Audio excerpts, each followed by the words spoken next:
It's my pleasure today to be interviewing His Excellency Williams Nkurunziza, the Rwandan High Commissioner to the UK and Ireland. Your Excellency, thank you for your time today. Most welcome. We're going to be talking a bit around the Rwandan genocide and how the country has lived and worked with the legacy of that.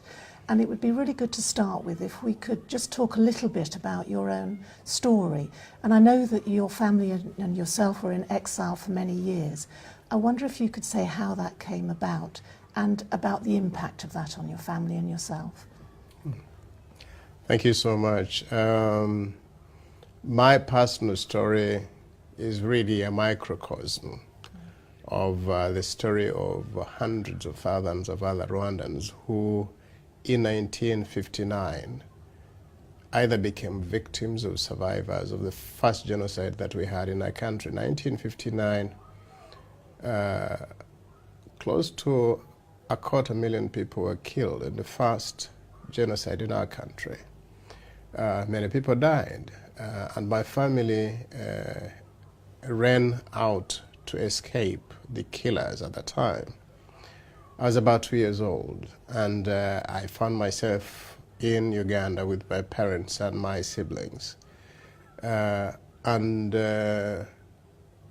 My family was just one of tens of thousands of other families that found themselves running out of Rwanda, either into Uganda or into Kenya or into Tanzania or Burundi or the Democratic Republic of the Congo, to run from this first pogrom that we witnessed in our country.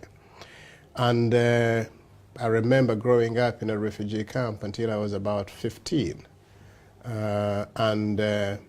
That was a life that, other children my age experienced.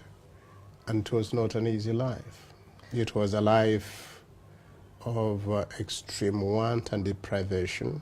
It was a life in which parents had been uprooted from their country, from their homes, from their properties, and became refugees in a foreign land. It wasn't easy.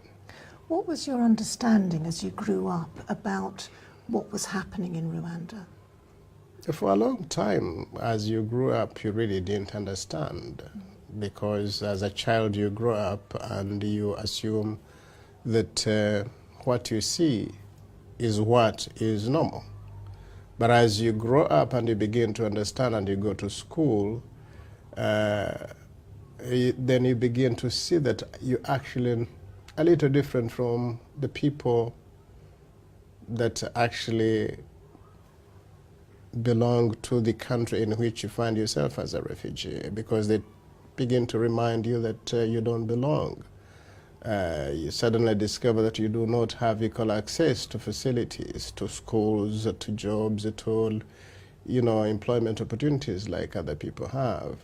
And you find yourself closed and caged in a refugee camp. You're physically reminded that you're different. And that begins to work on you.